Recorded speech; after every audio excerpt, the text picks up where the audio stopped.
Tahukah kamu bahwa ada organisasi kemanusiaan yang memiliki status khusus dalam hukum internasional? ICRC atau Komite Internasional Palang Merah adalah organisasi yang berperan besar dalam membantu korban konflik bersenjata.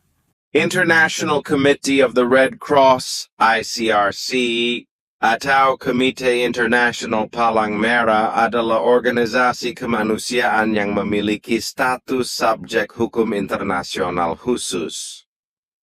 Berbeda dengan negara atau organisasi internasional antar pemerintah, ICRC merupakan entitas non-negara yang tetap diakui sebagai aktor independen dalam hukum internasional, terutama dalam hukum humaniter internasional.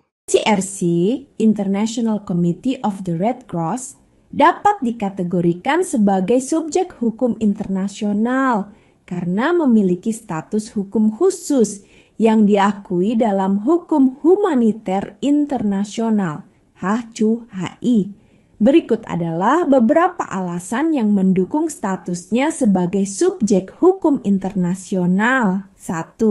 Pengakuan berdasarkan Konvensi Internasional ICRC memperoleh mandat hukum internasional dari Konvensi Jenewa 1949 dan protokol tambahannya.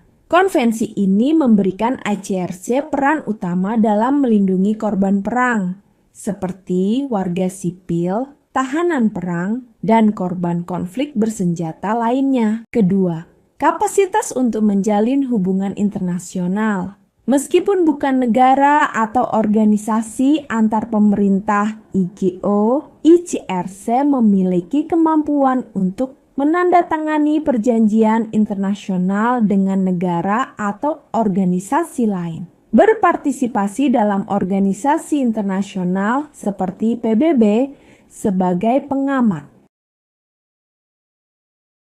Contoh peran ICRC 1.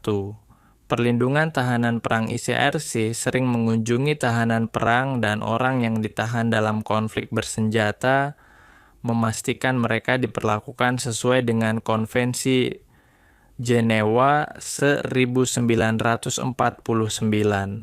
Contoh, dalam konflik di Afghanistan, ICRC mengunjungi tahanan di fasilitas militer untuk memastikan perlakuan yang manusiawi. 2. Bantuan kemanusiaan dalam konflik bersenjata ICRC memberikan bantuan medis, makanan, dan air bersih kepada korban konflik bersenjata. Contoh, dalam perang di Suriah, ICRC mendistribusikan bantuan kemanusiaan kepada warga sipil yang terdampak perang.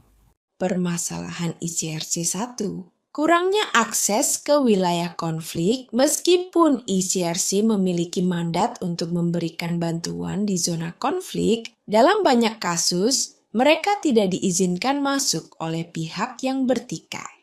Contoh, dalam konflik Suriah, ICRC sering menghadapi pembatasan akses ke daerah yang dikuasai kelompok bersenjata. 2.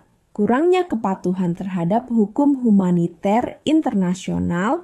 Banyak kelompok bersenjata atau negara yang tidak menghormati hukum humaniter internasional sehingga menghambat kerja ICRC. Contoh, dalam konflik di Yaman, serangan terhadap rumah sakit dan fasilitas medis terus terjadi meskipun hukum internasional melarangnya.